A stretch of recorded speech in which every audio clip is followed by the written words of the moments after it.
Hey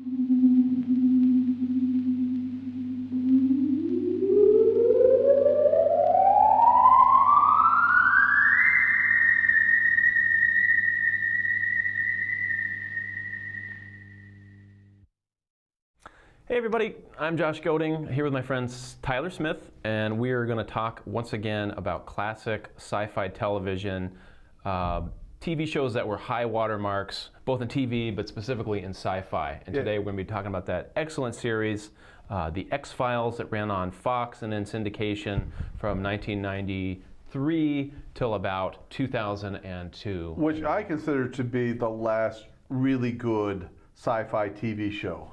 And the thing is you say Fringe, and I'm like, Fringe is on the fringe of being good. I don't think X-Files. It's survived. It's past a decade. The general rule is, are people still talking about it after a decade? We'll put it this way, that there could have been no Fringe without X-Files. I mean, that show paved the way for all the look-alike shows. Yeah, exactly. I mean, and that's another reason why the X-Files is a powerhouse show, because you see all these rip-offs of it that just aren't near as good, in my opinion.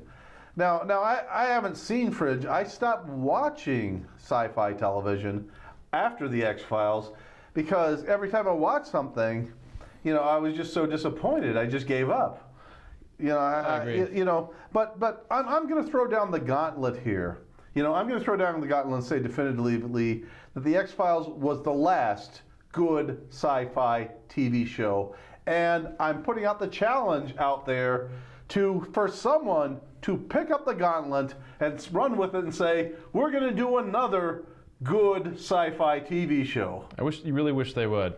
Yeah, you agree with me on that. Where things like, I don't know, story, writing, character development, they actually seem to matter. One of the things I noticed about The Twilight Zone and The X-Files is the things that they had in common. Passion, heart, having something to say, and a great amount of love and care and craft in putting these things together. Mm-hmm. You can see when the people who made The Twilight Zone, even The Outer Limits, they were passionate about what they were doing, and that carried at every level. The writing, the directing, the acting, the editing, the lighting, the cinematography, the look, the feel, all the way through. And I just don't see that care on any level, of the new sci-fi shows that came out. Let me give you an example, okay? Enterprise. Mm-hmm. I watched that and I was like, oh my God, who's lighting this? The lighting and the cinematography were so bad. I felt like puking. I mean, it's like I had to stop watching it because. Well, with Enterprise, I mean, you might argue the main problem there was casting, I think. No, I think the main problem was nobody cared. Yeah. It was just there to make money. And no one cared about putting it together. It's about branding. We're going to slap the Star Trek symbols on it and hope that it approximates. Yeah, and we, it's like George Lucas. It's like, we'll just call it Star Wars, throw in a couple lightsabers, a few spaceships, a few laser battles, and hey, we got $1 billion. We know it's going to work. Ultimately, no all that matters is the toys that are going to be marketed later. That's all he cares about. So that's why, I agree. X-Files, watching it used to be sort of an event. I mean, I don't even think about TV in the same way anymore. There's no shows that are like a destination that I'm actually all week looking forward to. Well, you're like hungry for the next episode next week, I mean, the only comparable ones would have been right around the same time. It was probably Star Trek: The Next Generation. That was the other show that we would tune in, sci-fi show we would tune in week after week religiously to watch. But even then, only about the first 3 or 4 seasons of both of those shows. I know there's very few people that would think about, when they talk about X-Files, would they say that the latter half of the 9 seasons are their favorite or anything like that. As a joke. I just love it. And I got some swampland I want to sell you. As long as Agent Doggett is in it, it's a good episode. I'll stay up till midnight to watch that. But the show, it's great thinking back on it. I just have all these sort of warm, fuzzy memories of it. It's like when it first came out, I was in high school, and the show was of interest to both me and my parents. So it was like had this intergenerational pull where people of different ages would sort of be sitting down together to watch this thing, and each episode was like a mini movie. The production values were so high for TV, and like we were talking about. At the time, it basically helped launch the mini when Fox was still a baby. When the network Well, Fox. I think that's one of the reasons why the show was a hit, because you look at the history of when this show came out. Fox was the new kid on the block. There was ABC, NBC, and CBS, and Fox was trying to squeeze into their market share, and because of that, they were lean and hungry. They were willing to take risks. They were willing to take big risks and a lot of risks. And they took a risk. They said, okay, this Chris Carter guy, he's got something that sounds interesting. You know, I heard they made him. They said no originally. He wasn't quite there, but he did do a re-pitch. He came, he reworked it and came back. But the thing was, there were several elements that came together quite well. And let's talk about some of the, what were some of the influences, Chris Carter's influences of the X-Files, John? Well, just reading up on the X-Files background, you know, we learned that Chris Carter was a native of California, that he spent some time with Walt Disney Pictures, and then sort of coming off the heels of disillusionment of what he couldn't do with Disney, he was really looking for to tell some dark stories, some serious stories, and you know, his background was that of the Vietnam War and the Watergate scandal. You know, movies like 3 Days of the Condor, those kind of things. All the President's Men. All the President's Men were very much in people's minds those times. Things about secret agents. And conspiracies. You have to remember something. Deep Throat. Deep Throat was the name of a person in the real life Watergate scandal who was leaking information to Woodward and Bernstein. The two reporters who broke that story. So they have their own Deep Throat in there. You know, and there's a cigarette smoking man in there who represents like the corruption of the government. You know, it's just this kind of. He also ends up being. Later, they equivocate him with the man on the grassy knoll. So he's the trigger man. You know, he's the one that's behind the scenes. Represents the secret government that we didn't vote for. That's really running things, not the one that we see up there we voted for. And they did, you know, they do takes on Majestic 12. So all these sort of myths, urban myths about secret governments and black lodges and secret societies. Those are very much informed, but also. The TV show, Kolchak the Night Stalker. A huge influence. Huge influence. But its influence was actually the short stories of Edgar Allan Poe, who popularized the style of the dark short story. You know, where you have a story that's dark, that has dark themes in it, and there's no happy answer at the end. You know, there's no they lived happily ever after. No. Poe was saying life is hard, it is brutal, it is unfair, and you just have to deal with it. The template there is, the reason it translates so well is we start off with a dark, kind of a moody mystery, and as you peel away the layers of the onion, you find that the answers that you have only lead to more questions, and that and there are no easy answers. Right, and they're from the occult, or the supernatural informs these answers, and oftentimes, as in the case of the X-Files, there wouldn't be a resolution. You'd still be left with an open-ended where maybe it was some of one way, but maybe it was some of the other, and you had the two figures of Mulder and Scully as both the believer and the skeptic kind of playing against each other. But I think there's a couple reasons why they have to do that, and I think one is because, you know, I wanted to talk about this idea, the whole idea of the people in power versus the masses. So the people in power will make a show. It's like when I was a kid, I was watching The Little Rascals, and in the show, they were making fun of and condemning the rich people and the people in power. And I said, I like watching that because I'm poor. My dad explained to me, but it's the rich people that are making the show. How hypocritical is this? You know, they're doing it to milk you, to make money off of you. You know, and it's the same dynamic that you have between the people in power and the people under them. And I believe Chris Carter was genuinely sincere in challenging the system. But the money men will look for a guy like him and say, okay, we're going to let him run with a show like this, and we're going to milk it for some big bucks. You know, even though they're completely disingenuous about wanting to change the status quo. You see what I'm saying? So there's an interesting dynamic there, and you see this played out in the show, and that makes it interesting. Another reason this show worked is because to have really good drama, you need some subtext.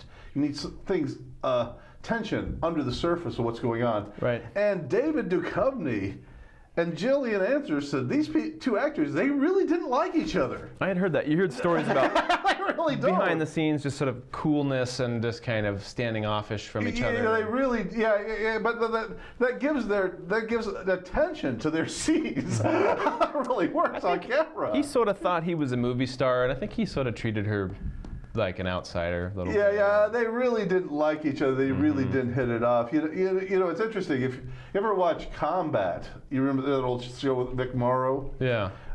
There's a scene where the actor who plays Little John and the guy from The Incredible Hulk, Bill Bixby, they were in an episode together, and they play two men who really hate each other, who are about ready to fight each other, you know? And the actor who played Little John admitted he came really close to kicking Bill Bixby's ass when they were shooting that, and that's what his character was going through in the scene. Right. You know, he's just on the verge of just clobbering him. So you think the personal tensions on the set actually informed the? I think it added show, a dynamic to the show that kept it lively and exciting and interesting. And it kind of read as sexual tension, I guess, but But it was actually dislike and disdain in real life. You know, they actually asked writers who were looking at writing X-File movies, could you do it so we don't spend much time together even? Yeah. I actually put out the word on that, you know? that often happens. So you get them in episodes or movies where they're spending a lot of time on the phone to with each other. You know, like, Yeah. hi Mulder, I'm not here this episode, but I'm phoning my part in so that I can appear to still be interacting with you. But the thing is one of the things that worked on the show, and Chris Carter was right to do this, he said, I wanted to use the theme of UFOs, but I couldn't do that every episode, every week. So he decided to make a scary show. And the thing is, people like to be scared in a safe environment. They like to have that adrenaline rush of fear, the sensation of being alive, without really truly being in danger. Sure. You see what I'm saying? And the X-Files provided that week after week. Yeah. You know, there was like some boogeyman, like the Parasite Man, or Often there was a creature, right? yeah, a creature that they had to deal with, or there was some villain, or some mystery that needed to be solved. But there was some tension of danger. It was a unique show too, if I can just interject, because it had it both ways, and it would win on both counts. Like it was the serial, in which the canon episodes, which was about, you know, they would touch on them a few per season. You would have these canon episodes, which would be sort of the main plot of the X-Files that dealt with the UFO conspiracy, what happened to Mulder's family, and possible abduction of his sister. And they would touch on these like little gems throughout the seasons. You'd go back to these canon episodes. Outside of those ones, you had everything else that was the X-Files, and those were all really excellent as well. But in those, they largely wouldn't do aliens. They'd do some other things, some kind of a creature, or genetic manipulations, or they had psychic powers that they were exploring. Oh yeah, that was one of the wonderful things about the show. There were just so many things that they could go after, and they did pick good episodes. They did pick good ideas. I would like to talk about two of their early episodes that were really quite good. Yes. Let's start talking about some of the shows. Ice. I think that was, most people agree, that was their first good episode where they were starting to get on a roll. And their inspiration for that was The Thing. Howard Hawks' is The Thing. Okay. And it takes place up in Alaska, and it's a similar type of scenario where they're in an isolated place up in Alaska, and they're dealing with a dangerous alien species. So locked in a frozen wasteland. Yeah. In a science facility. In which, there's some sort of parasite. That's driving people crazy and causing them to kill everyone. And the cool thing about those setups is you never know whom to trust, and if people start acting suspicious. And even your own mother might be corrupted by the parasite. You know, it's like there's no one you can trust at that point. That's what made it so interesting, where they actually pull their guns on each other and considering shooting. Doesn't it end up one of them locks the other in the meat locker? Yeah, it's Mulder who gets locked in the meat locker. But then they realize that he's not the infected one, and that it was one of the other casts in there. But the thing is there are real issues in that episode. If you found like a parasite from outer space like this, that's very dangerous. Should you take it out and risk examining it, risk it getting loose?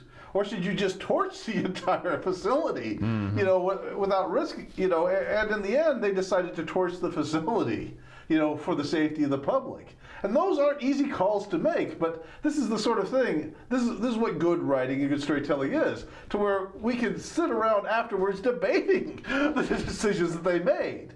You know, it's like what the difference between Spielberg and Kubrick, Terry Gilliam said. Spielberg gives you answers, Kubrick gives you questions. Right. And then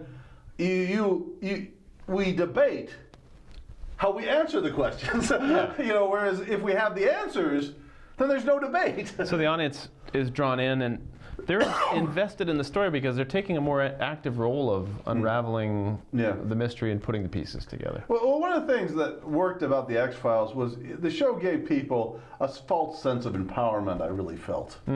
Now, we will watch, you know, the crises in the Middle East. We'll watch the corruption going on in our government. You know, all these various problems that are going on, and what do we do about any of this? Most of us, nothing.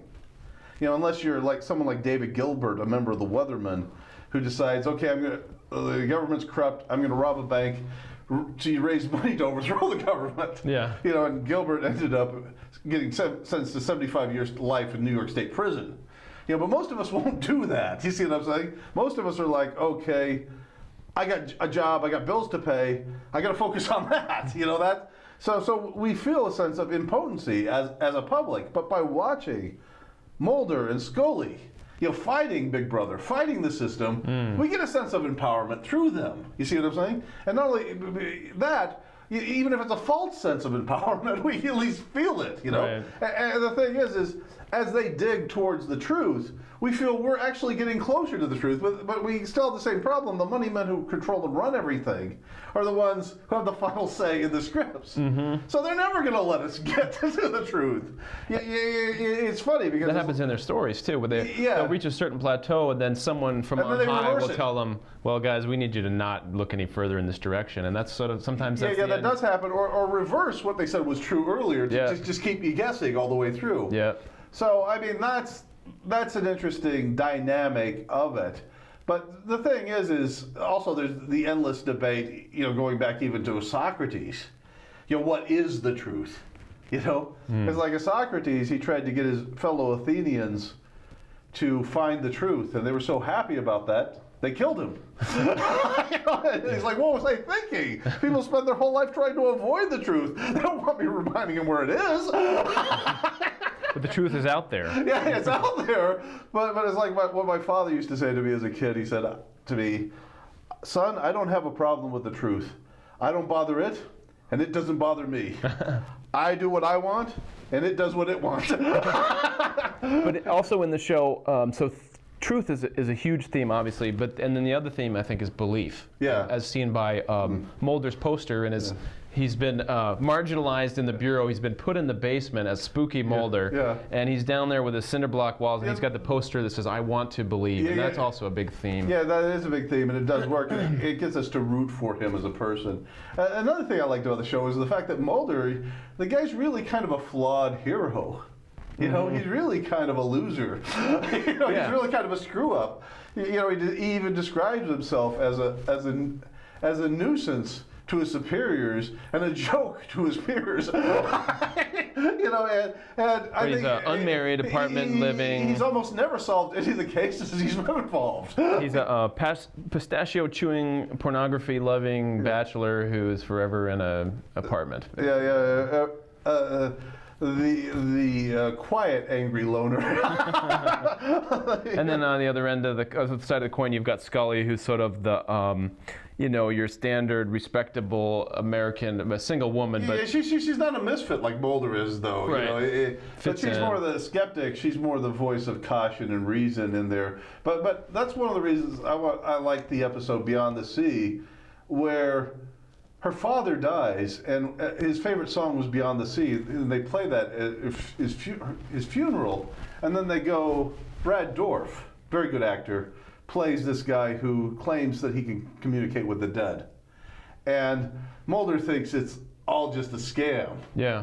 And he gives him a test, and he botches it badly, but as she's walking away, he starts, this scene gave me goosebumps as I was watching it.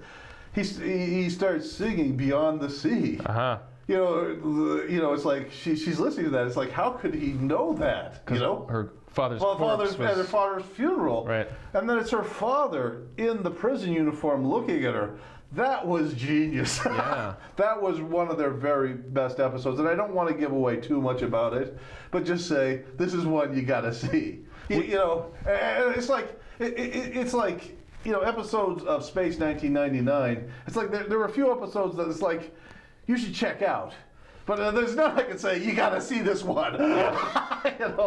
The majority of seasons 1 through 4, I would almost venture to say, they are just, each one is almost a perfectly, flawless gem. Every one has something redeeming. One of the things I thought that was interesting about Little Green Men, okay? The opening on that I thought was very good, And the thing was, the rest of the episode basically worked. But the opening, as I watched that, I was like, wow, this is done with real skill. Yeah. This was done very well. Remind us what happens in Little Green Men. Well, I don't want to give away too much about it, but it deals with the whole Voyager thing, where we send a message out into outer space, and then we said he had this antenna in Puerto Rico that was listening if someone was going to contact us back. Right. This is the WOW signal. And they turned it off after a year because they said there's no one out there. Yeah. And that actually did happen. It was on for a year, then they're like, this is a waste of money. Well, they scanned about this much sky. And what happened was they turned it off, and then in the episode, someone sends back the message from Voyager right back to us. Right. And that triggers the whole rest of the events. I don't want to give away too much of it, but that was one of the ones that I think you should definitely check out. And I want to say this just real quick. Mulder ends up going to the SETI facility, right? Yeah, that's in Puerto Rico, amazing one. I did want to say this. This is one of the, this is why I envy young people, because you see shows that have been made like the X-Files, and it's documented. You can look up what the really good episodes are, so you can just go and watch those. You can skip skip the rest of it. Skip the slow ones. Because it's like the same is true with the Twilight Zone, the Outer Limits. It's documented, the really good episodes, even the new Twilight Zone. It had some really good ones. And you can just skip all the bad stuff, And most of it is weak. Most of it is bad, but there are a few that shine. And it's like, it's like the people for the Star Wars films. It's like there's only 3 Star Wars films I want to show my kids. Yep. And that's the first one, The Empire Strikes Back, and I know I'm going to take a lot of heat from you and the rest of the planet, The Phantom Menace, which I love. Not Jedi? No, I would only show Jedi just to complete the trilogy. Just to complete the trilogy. But I don't. It's like you said. It's a dumb. The answers are stupid. We have answers, but they're stupid answers. But the thing is I liked Anakin Skywalker's character, and I liked the idea of a little kid being empowered to change the course of history. Mm-hmm. And to me that was an interesting idea. And as a little kid, he has to make adult decisions, tough decisions, and he makes the right ones. And he becomes a big hero in the story. And I was like, go Anakin! Well, that was certainly the better of the second trilogy, I think. Of the early films, I thought that was the only one that I really loved. I didn't like Jedi. I Attack of the Clones. You have to understand something, Josh. I'm not as hard on Attack of the Clones and the other Star Wars films as you are, because I'm a sucker for science fiction movies. I kind of am easier on them than most people because I love science fiction. Give it a pass a little bit. I give a little more leeway than most people will. But from an artistic standpoint, Attack of the Clones, it was pretty weak. It's harder to make science fiction and to make good science fiction harder still. To make great science fiction is almost unheard of. Well, the problem with the Star Wars thing is that they pretty much did what worked earlier, and now they're just they're cloning it, they're rehashing it, and it just doesn't work anymore. Attack of the Clones was a very aptly named. That was a clone. That's exactly it. Let's do a formula of what worked in the past, and let's basically just replicate that. Yeah, again and again and give again. it the Star Wars stamp, and then. But we don't want to digress too much. So we're talking about a show that really did work. Yeah, let's get back on the X-Files. So the ideas were good enough to make this thing go 9 seasons. Is that right? 9? Yeah, it was 9, but the last 2, I think we both agree, were pretty weak. Patrick, the guy who played the T-1000, he came in, but they Gillian Anderson and him, they just didn't really work. There wasn't that tension there. And then they had Annabeth Gish sort of playing the other Scully. So they had the new couple that was supposed to be displaced in the old, but they kept bringing in the old actors. They'd come in cameos, and it was all very...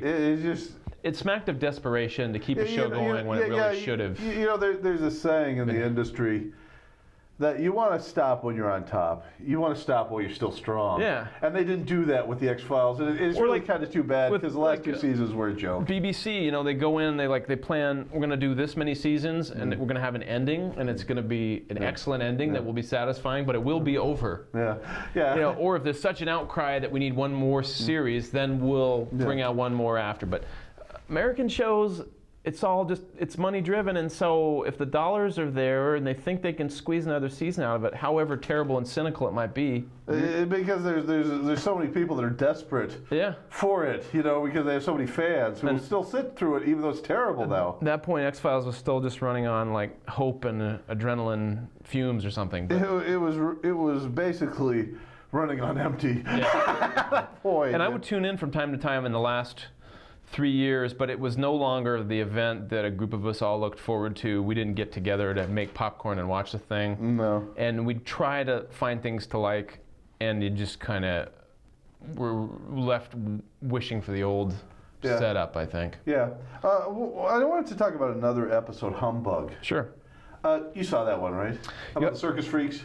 Yes, with the lizard, the crocodile man. Yeah. I thought this actually had something to say because the people who do the circus thing, who are the circus freaks, they're real people. Yeah. They have a sense of humor. They have wives. They have kids. They relax, and it showed that side of them. And I thought that was interesting. Sideshow freaks, kind of. Sideshow freaks, how they're actually real people, just like the rest of us. So the premise is somebody's murdering sideshow carnies. Yeah, and they think it's one of the people in the sideshow that's doing it, so they're trying to investigate that. But my favorite scene in there was the scene where Mulder's talking with this guy who's a midget, and he's going under Gillian Anderson's room to make some repairs, and he's thinking he's being a peeping Tom. And I love the scene where he says to her, it might surprise you, but many women find my features to be very attractive. I have no problem, getting women. Many women want me. Yeah. And Mulder says in like this homoerotic, smart-ass tone, not just women. And the guy gets nervous because he's wondering if he's serious, And it's like this is you don't usually get to see Mulder make jokes, but there's like this homoerotic midget fantasy side of his personality. Oh yeah, smart-ass side of his personality coming out. I like that moment in it, and I like those little touches in there. The Mulder character had a lot of wit, and you had that came out a lot with the lone gunman. Remember the friends that he had, and he would, the one guy was sort of classically homely, and Mulder would always greet him with, "Hi, handsome." I like those guys. They really were misfits. They were kind of beautiful losers.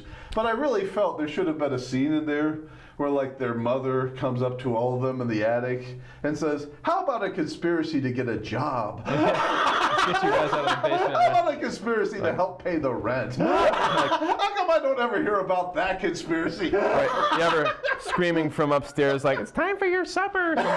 "Not now, Mom. We're unraveling a conspiracy." I really felt that scene should have been in there somewhere. So those guys were very much like a love letter from They were beautiful losers. Carter's basically. past, and they tie in with the JFK assassination, Watergate, and they tried running The Lone Gunman as its own show. It just did like just a few short episodes. They canceled it. Just didn't have the following. Well, it was okay to me because I was a fan, but it's that those actors, without there was no star power that you were going to pin the show on, unfortunately. So they had to rely on guest stars, and I don't think that didn't go too well for me. Yeah, well, the thing is, it's a hit or miss process, and that was the thing about the X-Files. It all came together right. It all just clicked. It all just worked. And I got to tell you this. I think if you had different actors playing Mulder and Scully, I think a lot of really good actors couldn't have pulled this off. They wouldn't have had that dynamic, that energy between them. At the time, they were relatively unknown. They were unknown. Yeah, they were unknown. Not relatively unknown. I mean, now they're huge. McCovney's all over cable and Anderson's all over BBC or something. Yeah. But then they were nobody, and I think that added to the credibility. Yeah, because you saw them as the people who the characters are playing rather than as big stars playing these people. And that made it work, kind of like Mark Hamill, Carrie Fisher, and Harrison Ford playing the 3 Star Wars characters. Sure. You saw them as the characters they wanted you to see them as. Right. They were unknowns at the time. Whereas now we can't look at Harrison Ford without thinking about perhaps Indiana Jones or Han Solo. Or even Deckard from Blade Runner. True. You know, people have said he's not going to be remembered as Han Solo. He's going to be remembered as Rick Deckard from Blade Runner. That'll be the part he will be most remembered for. I think so. That's the movie that's going to be. Well, I'd like to It's put the most defining one. Empire Strikes Back, for me, is in the same category, but it's not the same type of movie. Yeah. But I wanted to talk about another episode I really loved, what was it called? Into Darkness? Darkness Falls. Darkness Falls, yeah. And which refers to the little northwestern town that they go to, which most of the show is set in northwestern towns anyway, because they were shooting in Vancouver for about 90% of it. But and again, the side joke is like how they were able to make Vancouver look like Los Angeles, 100 other countries in Los Angeles. But go ahead, Darkness Falls. Well, I thought this was an interesting idea because there are real issues in this. And this is a good sci-fi idea, as well as a good story idea. The fact that these loggers are opening up these logs and they accidentally unleash a super insect that had been sitting dormant for millions of years. An ancient life form. An ancient life form that is almost unstoppable. And it's just wiping out and killing everything it comes in contact with. And what happens is that they're able to get control of this thing. They find out about it early enough, and they bring in pesticides, an entire team of people, to wipe this thing out before it gets loose and spreads to the entire planet and wipes everyone out. This is a good sci-fi idea. This is a good story idea. Yep. And the ending scene in there was just so powerful, where he's like, well, he's talking to the guys who are in charge of this mission. And he says to him, look, if this thing gets loose, we're all dead. You know, and the guy says to him, failure is not an option, Mr. Mulder. You know, we're not going to allow that to happen. We're 100% determined. And this is interesting because was that one of the ones where one of the hidden masters rolls in at the end? One of the Majestic 12 or whatever these guys? Maybe. I don't remember that part of it, but that ending scene was really quite powerful. You know, it was riveting. It was memorable. It's like etched in your brain for the rest of your life. It's like, how many shows out there now can we say that about it? Can you think of one scene in Fringe that is just etched in your brain like that? Only because of John Noble. I'm talking about the writing. I'm talking about the writing. No. But this is one definitely to check out. And I don't want to give away too much about it. But it's interesting to me also about that episode when Darkness Falls. You've got like this hippie character and you've got like this logger character, and they represent two very different dynamics. And it's like I was kind of on the side of the hippie guy, but it's like the criticisms of the hippie by the logger. It's like, yeah, he's got some good points too. It's like I was kind of, it's like I was kind of for and against both of them. Yeah, they managed to bring in the logging controversy as well. Yeah. That was another interesting thing of it. And it's interesting to me because they'll bring in like fringe type of characters, like these fanatical animal rights people, and bring them in and show how these people think and what they're like, and make them interesting and riveting characters, and make it work. Yeah. That's another thing the show did well. And basically, I want to say again, hey, the studios, the money men, the people making the decisions, be willing to take some risks. Be willing to fall on your faces. That's the only way you'll come up with really good shows. And there's money in it for you. You can put it on syndication heaven forever. But it's only going to happen if you're willing to take those risks. It's like what Stanley Kubrick said. Figure out whatever the convention is and then go 180 degrees the opposite direction. Seems like another modern miracle that this show got made. I guess it was what you said. It was that Fox was so new, they were taking a risk, but this wouldn't have happened on any of the big networks. No, ABC, NBC, No. CBS, they wouldn't have. They would have, what do you call it? They would have diluted it down so badly that it wouldn't have had any of these. A real impact at all. Yeah, that's the sad part of it. But I mean, the other reason it worked was because there was just this dynamic between your two stars that carried it. It really, the two of them. I think an actor like Gary Oldman and Gwyneth Paltrow, both of them phenomenal actors. I take nothing away from them. Okay. But I just don't think they would have had that tension that would have made it near as interesting. Yeah. I don't think they could have pulled it off as well. Mm-hmm. Even though they're much more skilled actors. Don't get me wrong. Right. Not that Gillian Anderson and David Duchovny are bums. They're good actors. Sure. They really are. But they're not on their level. No. For acting skill. But at the These same are time, TV actors. What? Yeah, they're TV actors. No, but they're good TV actors. Yeah. They're first-rate actors, is what I'm saying. But there's a difference between being a first-rate actor and being a phenomenal actor. But even with phenomenal actors, it's not just about being good by yourself. It's also playing off your opponent and having a dynamic between the two of you and making that work. And that doesn't always happen, even with really strong actors. There was always some crisp, racy banter between the two of them that really worked well. Marlon Brando was going to play the part of either Sundance or Butch Cassidy, in Butch Cassidy and the Sundance Kid. They're going to have Paul Newman play the other part. Mm-hmm. And I gotta tell you right now, even as good as Brando is, they just wouldn't have had the dynamic to make that work because Brando, he was such a big star. It's like, I gotta be, I gotta dominate this. It wasn't about the movie worked because they didn't. There wasn't one actor that dominated the scenes. Yeah. They were buddies. It was Mr. Sundance.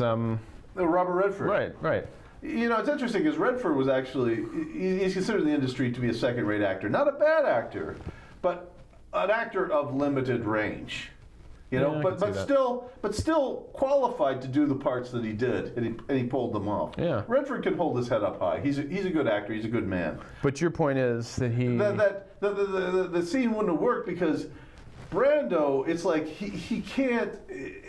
He's got to dominate the scene. Like in order for that to work, these guys were buddies. They were tight. It had to be about both of them. Mm-hmm. It couldn't be about one of them. Good point. It's a dynamic between two actors. An ensemble, or at least a duet. A duet. Yeah, it's a duet. And the X-Files was a duet the same way Butch Cassidy and the Sundance Kid was a duet. And what's so good about it's hard to separate Anderson and Duchovny from Mulder and Scully sometimes, and they become sort of like the two halves of, let's say, the American psyche. Like you have the conservative thinking and the liberal thinking, or you have at least the skeptic and the believer. And the show works because, when the average person is out there solving mysteries from day to day, you have the two halves of your brain that are simultaneously doubting and perhaps believing. So basically, the characters of the show are speaking for the audience. For the person who has to work through these problems. Yeah, and they're taking you through the whole journey. A certain amount of healthy skepticism, but also with a certain amount of creative imagination to fill in the gaps. Yes. Because sometimes, in order to solve a problem or to come up with an answer, you have to transcend logic and just go with your gut.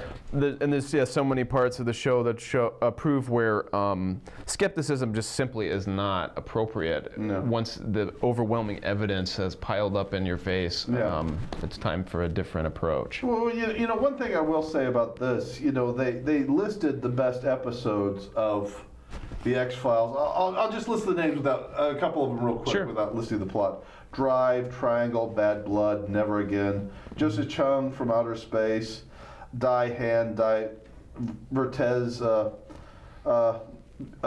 Venal, Field Trip, Small Potatoes, The Postmortem Protheseus, Home, Pusher, Clyde Barker Buckman's Final Repose, Paperclip. Yes. You know, it's interesting as I was going through, there was like 30 episodes that they strongly recommended. Yeah. You know, it's like all of those. You know, it's interesting to me because it's like I look at the original Star Trek, the TV series. It's like there's 10 episodes I could strongly recommend. Yeah, if you only had 10 on your island, you'd do okay. Yeah. But it's like there's like about 10 I could strongly recommend, and that's it. You know? It's like with the X-Files, it's like 30. You know, even though it's a 9-season show, 9 years, that's still pretty good. What's the ratio there, I wonder? So for Star Trek, it'd be about a third, would be less than a third. Well, the thing is it's probably about the same ratio, but the thing was, you know, Leonard Nimoy and the rest of the people, they said after the 3rd season we were done. Yeah. We'd run out of material. Or even after the 2nd season, right? Yeah. But we still stretched it to the 3rd anyway. Right. But we had more hair. Yeah. But you want to get to the 3 seasons because then you can be in syndication heaven forever. You got enough episodes to live in syndication heaven. Yes. You know, that's why the 3 and you're done. You know? That gets you between 60 and 70 episodes. Yeah, enough to be in syndication. I see. But the thing is for the X-Files, it's like they had material running for 9 years. Now, understand the last 2 years were a joke. They were so terrible, they may have close to about 200 they basically episodes. had 7 years of good material. Yeah. You know, and that's a huge accomplishment, you know? And this, you know, about 10% of those were actually a continuing storyline that took you from the threads set up with the pilot and took you all the way to the very last episodes of the show. Mm-hmm. So there was that serial for those diehard fans that were sort of following a thread from very first episode 1. You could follow that all the way to the end of the show if you could put up with some of these other non-canon episodes. Yeah. Yeah, but the thing was whenever they do something, this is the problem they have. Okay, do we go with a proven formula that we know works? Yeah. That we beat to death to where people are bored to tears That's with it? certainly happened in the last 2 seasons. Or do we do something do we take big risks and risk losing the audience entirely? You know, this was an interesting thing. Let me give you an example. Zardoz, when it was made. Film took huge risks. William Goldman, when he saw it, and Oliver Stone actually defended the film. And they stood alone defending it. Stone actually took all of his screenplays that he wrote up to that point, picked them up, threw them in the trash. Huh. Everything he wrote at that point. Oliver Stone? Oliver Stone. That's a good story. The director. He was a young screenwriter at that time, considered the best young rising screenwriter. And he wrote JFK, I think, which sort of ties in with X-Files. Yeah, but the thing was, Stone said, he said the main problem with this film is it's just too far ahead of the learning curve. He said, you've got a main character who's a bad guy, who's a villain.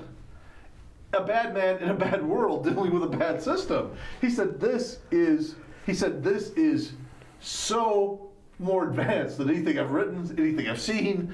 He's like I am starting all over. And if you look at the footprint of what he did after that, you know, you look at Salvador, where you have a very flawed hero in a very corrupt, rotten system, but he's less bad than the other evil that's out there. Maybe natural. You know, but that was a recurring theme. Natural Born Killers or something. Natural Born Killers. Yeah, that was let's make the villain the main character. Let's make it his story. Yeah. This is much more interesting. Or U-Turn's another example of that. Okay. Where Sean Penn plays this 2-bit criminal who just keeps getting himself into deeper and deeper trouble. I've seen that one too. I didn't know that was Stone. Yeah, that was Oliver Stone. But the thing is in order to do great work, you have to take great risks. There's no way around it, and I just don't see that happening. And I want to talk about one of the problems. You know, this is a reflection of what's wrong with our society as a whole. Our technology is making us dumber because. You know, you think technology would make us smarter, but it's actually making us dumber because we're relying on our technology to do our thinking. You know, before, when you had to do the math yourself by hand, you had to understand how the mathematics works. Right. You know, you can just plug the numbers in without understanding the math itself. So you can't check your equation because you don't understand. All you know is how to plug the numbers into the calculator. So it's making it easier for us, and making it easier for us is making us dumber as a people. And some people argue like idiocracy, that dumb people can read faster than smart people. Oh my God! In 500 years, where are we going to be? The dumb gene's going to take over the whole planet. I mean, another problem with our society is the fact that we squash men like Tucker. You ever saw the movie Tucker? And we squash men like Dalton Trumbo, who was a blacklisted writer during the McCarthy era. Men are pushed down wrongly who haven't done anything wrong. Our best and brightest are being ruined and destroyed. Mm-hmm.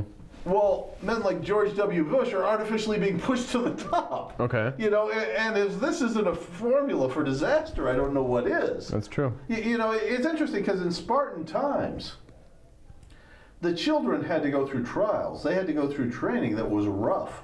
I mean, it was rough as combat is. And the training was so rough that if you weren't smart enough and tough enough to make it through, you died during the training. There were a lot of kids that were casualties of the training. Yeah. But the thing was, what George W. Bush wasn't going to make it through. He had to become a leader. Right. You see what I'm saying? So just give him a pass. What? Well, he had DNA a would free be gone pass. as well. Yeah. What? Well, we won't get into George Bush's career, but what career? He cheated his way through college and then to the presidency. So the X-Files got comfortable enough where it was able to take a lot of risks, and some of those episodes became very nonlinear, very unconventional, and like Field Trip? Really had some amazing results. Yeah. So you want to talk about Field Trip? I was going to touch on Jose Chung too. I know you haven't seen it, but I wanted to sort of give the outline of it. You talk about, let's go with Jose Chung. So in Jose Chung, in season 3, they were able to really jump off the cliff with some amazingly, as I said, nonlinear and sort of unconventional setups. In this one, it's not told from the perspective of Scully or Mulder. There's a third person, this Jose Chung. He's a pulp science fiction writer, sort of loosely modeled after like Ron Hubbard, or he's sort of a hack who he can spin a good yarn, but he steals his ideas from everywhere, and ultimately his books are never going to be great or something. So he's one of these guys who's just fringe enough to make a little money, but not really ever going to make it big. And it ends up, I think he kind of a snake oil salesman. Exactly, and he catches wind of this story about an alien body that was discovered by a local kid, and then it was taken away by the Air Force. And so he goes to investigate this, and that's how it starts. And it ends up the X-Files' own version of Rashomon, the classic Japanese cinema, where it's told from many different vantage points. So you have other characters, as Jose Chung interviews them, they're recounting the same story, I think 3 or 4 different times, and each time it's a little different. And the pictures that they give of Mulder and Scully as they describe them, and then Anderson and Duchovny act out these depictions, it is absolutely hilarious, the way that they characterize themselves. That makes it interesting. But one of the fun things is it opens up with we think someone has been abducted, a teenager has been abducted aboard an alien craft, and he looks over, in the next cell next to him, there's a gray alien chain smoking cigarettes saying, "This is just a dream, this is just a dream."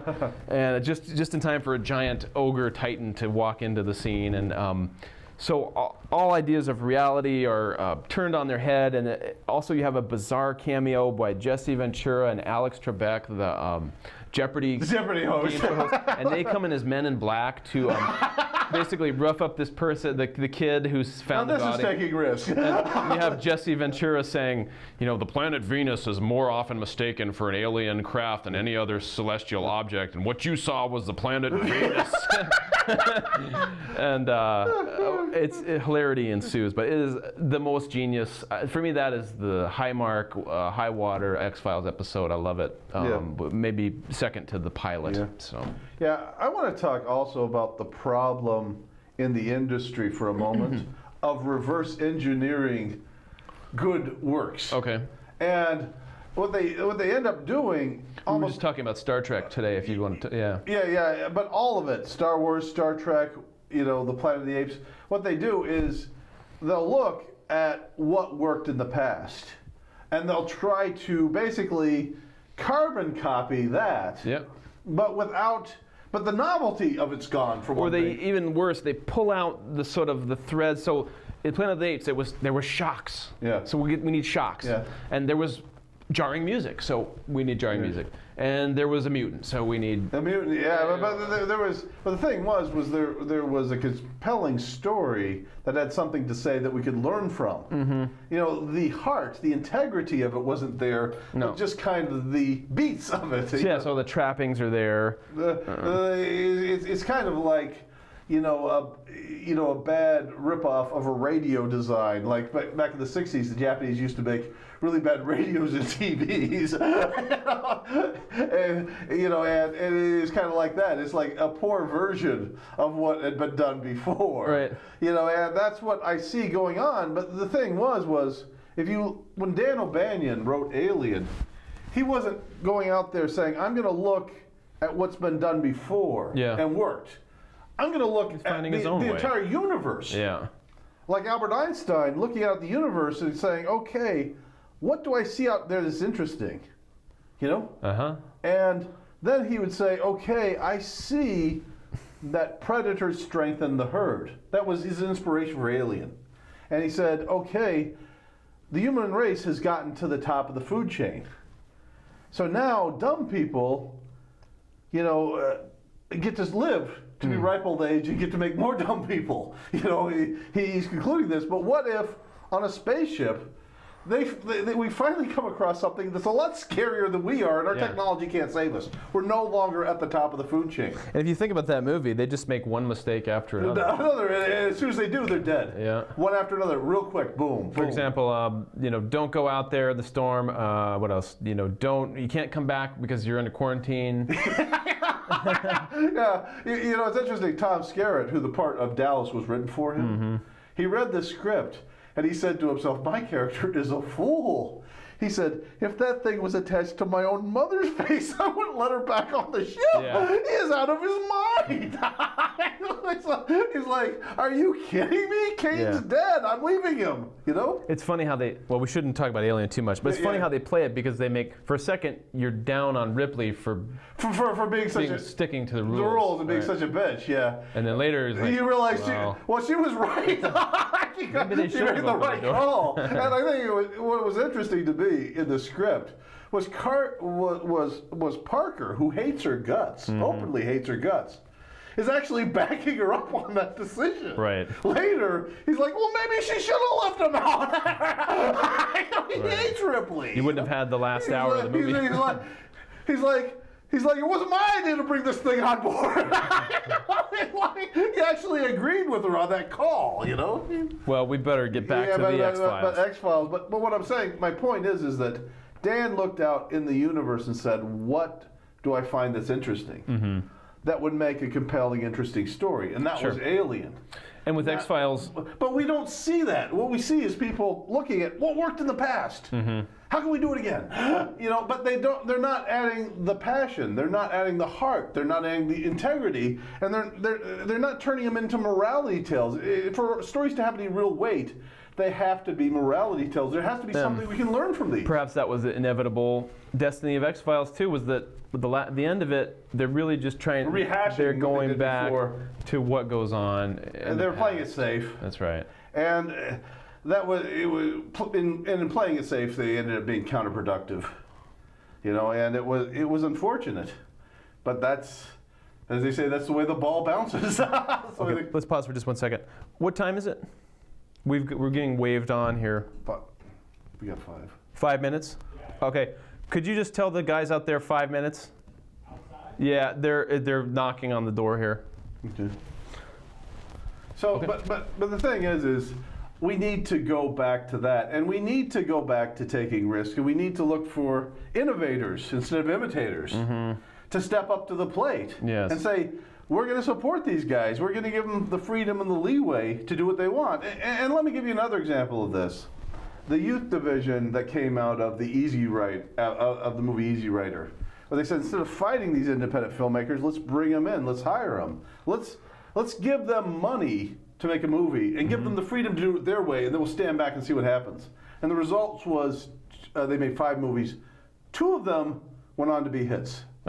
And that was American Graffiti and Silent Running.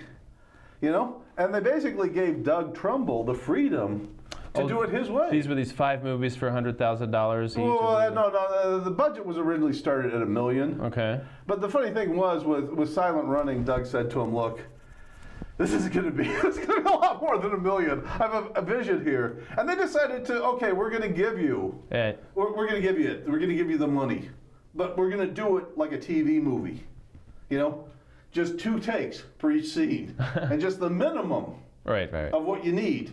And you know, he wanted to spend a couple $10,000 more on the special effects, but the studios won't let him. They're like, no. Right. This movie's a failed experiment, Doug. Okay. And So then what it was a you're hit. talking about is art through adversity, and X-Files was able to benefit from perhaps that same thing. What we were saying earlier, though, is I don't personally know sort of what sort of struggles between the studio and Chris Carter, let's say, Well, or one of the things that X-Files had going for it was it didn't have, particularly when it started off with, these were tight budgets and tight schedules. so you have some real economy of storytelling. Yeah, so you had to go to the drama of the story, and you couldn't turn these into special effects vehicles. And that's what I see going on now. I mean, I look at James Gray. He's a director, a very good director, and he basically came out and said, Americans no longer know how to tell good stories anymore. He says, go to the movies, go to TV. X-Files did. He's talking about right now. Yeah. He says they suck. They're terrible. But they had just enough time and money with the shows to have 1 or 2 little special effects in the X-Files, and that was all you get. And a lot of times it was just sort of right at the end where you'd get hit with some kind of like, the mystery is still... Yeah, but it was just enough to whet your appetite, but it wasn't enough to go too far to where, as they say in sales, you're buying it back. Right. You know, it's like they went to where they needed to go. They nailed it. They got out. Yeah. You know, and they did it right. And it's funny because if you look at some of these props and stuff, they have photos of them online. It's like they really weren't that good. Like the little aliens that they had in the container. If you look at them now, they're just kind of your imagination and the but setting with shadows and the lighting, and only partially showing it, it does work because by only seeing half of it, it's like what Spielberg said. You know, because I didn't have the money to do Jaws right, you know, I had to allude to things instead of showing them. Yeah. And as a result, I made a 10 times better movie. Well, the show had another side to it that was, remember when Millennium branched off as sort of a parallel thing? So X-Files had the thing where after the movie 7 and things like that, it tried to find its own way into what you might call like the creepy territory where creepy, dark. Yeah, and then you had the episodes that were a lot more overt, like Home. You had these mutants that were very ugly, right on camera, right up in the camera, and they were performing these brutal murders more or less right in camera. Yeah. The show did kind of take a darker turn about halfway through, and I think, in my opinion, for the most part, that didn't work for them. And when they went back to their roots about supernatural, extraterrestrials, that sort of thing, and away from the monsters, that's to me when the show really shone. The show really shined. Yeah. But. Yeah, I really think that what we really need to do is just really go back and say we're going to look to young people who are lean and hungry, and we're going to give them the freedom to take the risks. We're going to look for people who are passionate, who have something to say, and we're going to give them the money, and then we're going to pull back and not try and control them. Because, as you know, one of the big weaknesses of all TV is that you can't have anything on there that offends the guy who's selling the cars or selling the soap or selling the towels. We are always going to go back to sponsor at regular intervals. So yes, you can't be too bold. But that's one of the interesting things about HBO, where they didn't have sponsors, where they had more freedom, and as a result, I think they made some more interesting shows like The Sopranos and stuff like that. Yeah, maybe they don't have a commercial break. I think that's the main thing. Yeah, it's not just the commercial break, but it's also the sponsor break. They don't have the sponsor breathing down their neck. It might also be, for another time, it might be an interesting conversation of why the X-Files movies just didn't quite make it. Just quite make it. They got 2 feature-length movies, about 10 years apart. Yeah. And they're both really quite bad. For different reasons. Yeah. The first one is arguably maybe a little more likable. The first one, about it was like Star Trek II: The Wrath of Khan. It rose to the level of mediocrity. Yeah, I was like, it feels like X-Files. Yeah, it basically rose to the level of mediocrity. The second one, it was good, but not that good. It was just kind of okay, you know. the other one was like, this is terrible. CSI or something. This isn't X-Files. It was just stupid. And the thing of it was they were playing it safe. There was no spark there. There was no risk there. Right. Although they do finally, Mulder and Scully get together, but they sort of just dump them into bed without any ceremony, and they wake up together and like, oh, I guess they got together. Yeah, it's like, but that was a cheap trick. Yeah. To draw the audience in. Okay, well, we got to wrap it up. Last thought, Josh? Well, The X-Files is a classic show that, remains in my memory as something that I'll always look back on. It's just, not just a TV show. It was an event. It was a destination. It was a social thing to do. And we haven't seen that again, have we? It hasn't been back. And so hopefully, remember that the truth is out there, and so is the script. And hopefully you will answer Tyler's challenge.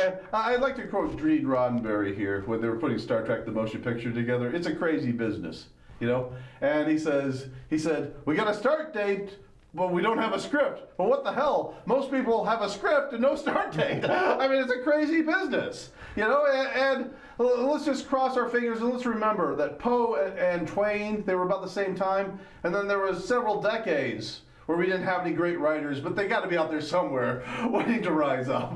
Let's hope and pray. And in the meantime, almost all the seasons of X-Files appear to be at the public library, so the audience who has not seen them should go out and enjoy the 100-some-odd excellent episode of X-Files. I say it's about half that are really quite good. So, okay, I think that's the final word. Thanks very much. We'll see you next time.